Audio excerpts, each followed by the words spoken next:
Good morning, I am Waywornwyrm, and welcome to my channel. And welcome back to The Pugilist, Episode 7, The Return of the Pugilist. Arthur paced back and forth in his living room. Hornblower would take a while to get his device ready, and in that time, he'd have to find Badger again. He wasn't sure where to begin with that, though. He had never lost a fight before, and it never entered his head that someone could take him out of a fight in so few seconds, even if they cheated and even if they had claws. He almost didn't know where to begin on this hunt. If Badger was half as smart as he boasted about being, he'd lie low for a while and insulate himself from his street-level dealers, the ones that Arthur could easily access. So he might have to be put aside for a while. Arthur might have to start with something else. But what would that something be? After a while, he decided to give up and go out on a hunt. Either he'd start finding leads to Badger again, or he could at least keep the streets of his neighborhood that much safer for another night. And that's how he had to look at it. He couldn't do everything, but he could do something, and that something would create tangible good in the city. In fact, he didn't set out to do everything. When he first donned this mask, it was to do what he could and contribute in the limited ways that he could. It was not to fix every problem. As he had spent the last couple of months hunting his way up the chain of Max, that was something he had almost forgotten. He had to focus on what he could do, not what was out of his control. Not only that, but he was making these overtures to Detective Kane, a member of the Freedom City Police Department that wasn't corrupt, and would investigate what he left for her. She seemed to have put the case on him onto the back burner, so that was something. When he left his house, he paused on his front step to enjoy the night. The smells, the noise, the pools of light keeping the darkness at bay. This was his city, his home, and he could think of nothing better. As was his habit when he went out on a hunt, he found a nearby alley and changed into his outfit in there. It wouldn't do to leave his house in full pugilist gear. It was still illegal after all. It didn't take him long to leave the nicer areas of the theater district and make his way closer and closer to the fens. As he left the central parts of the district behind, it got quieter and quieter. None of the few theaters were still open at this time. They generally only played shows during the day into the early evening at the latest. The streetlights were getting farther and farther apart as the houses were getting closer and closer together. Not too long later, he found what he was looking for. 4 guys who were clearly up to no good, hanging around one of the row houses that made up the block he was on. As they noticed him, they fanned out in a semicircle down on the sidewalk to block his path. Arthur couldn't help but smile under his mask as he felt the adrenaline start to course through his body. He continued to walk toward them, not outwardly showing any signs of being hostile. "Hey, Pops, you lost?"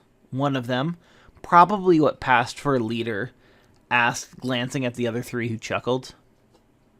"If I am, would you help me find my way?" Arthur replied. This would be their only real shot at getting out of what they were about to find themselves in. "Oh, well, certainly, sir," the leader began with mock concern and sincerity. Then he dropped the tone from his voice and said, "Of course. We'd expect to be compensated for such a service." Arthur nodded, about 15 feet away from them now. Sure. How about I deliver payment in the form of my fist in your faces?" he asked, also dropping the act. At that moment, his posture completely changed, moving to the balls of his feet and putting his fists up ready to go. Each of the 4 pulled out a knife. "See, that's just impolite. The Southside Seas are going to have to teach you a lesson now," the leader responded. "We're a long way from the Southside, boys," Arthur said as he finished closing in the distance. His hand flew out and smashed into the nose of one of the guys, whose head snapped back and his lights went out. The first knife slashed out to Arthur and cut his robes a bit, but the vest he wore did its job and turned the blade aside. The second one was stopped with a block that kept the jabs at bay. The third guy attacked, but he was also unable to even touch Arthur. A look of concern passed over the face of the three gang members. Not only had the stranger taken out one of their own in a single blow, but they were unable to hurt him. Generally, 4-on-1 made a very short fight. They had been looking forward to kicking the smugness right off this guy's face, but now they were starting to have the beginnings of doubt on that. Arthur's fist flew out again. While he didn't knock this one out with a solid gut punch, the guy staggered backward, apparently seeing stars. This time, he only had to worry about 2 knives, while the third guy was recovering from the punch. With only 2 opponents, Arthur was able to keep their knives from even coming close to him, no matter what they tried. It was very clear by this point that they were outclassed, but they were still trying to fight. Arthur put a powerful haymaker into the side of the leader's head and watched as his legs turned to jelly and he crumpled. The other one, still actively fighting Arthur, turned to ran, but as he did so, Arthur's leg shot out and tripped him, causing him to sprawl out on the ground. Arthur calmly walked up to the guy who had staggered back and was just recovering enough to be either an active threat or a runner, and clocked him so hard he fell to the ground. The guy Arthur had tripped put his hands up. "I surrender! I surrender!" His fear clear in his voice. "Please, just let me go!" Arthur stood over him. "I bet you do surrender," he said as he put his boot on the guy's neck. He wasn't going to kill the guy, but he did wait until the guy had sagged into unconsciousness. Then he pulled out his cell phone and dialed the number. "Yes, I'd like to report an assault. 4 men with knives jumped a man who was walking down the street. I'm not sure what happened. Come quick." He then gave the address of the nearest row house and beat a hasty retreat. "Well, he's back," Barbara said simply as she sat down at her desk the next morning.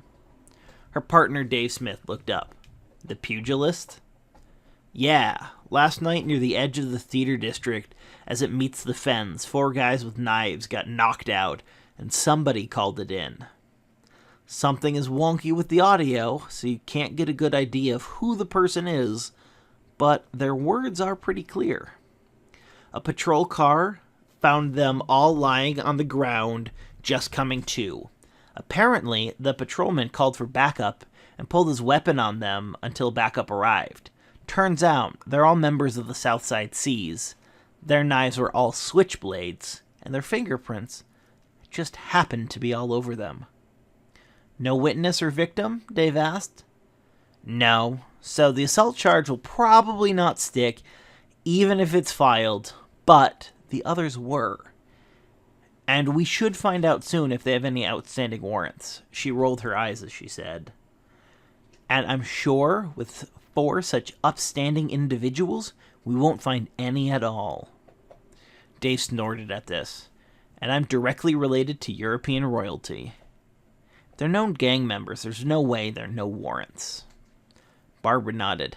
"Yeah, that about sums it up." Thank you so much for listening to episode 7 of The Pugilist. Tune in tomorrow for an episode of the Monster Manual Backward. Thank you.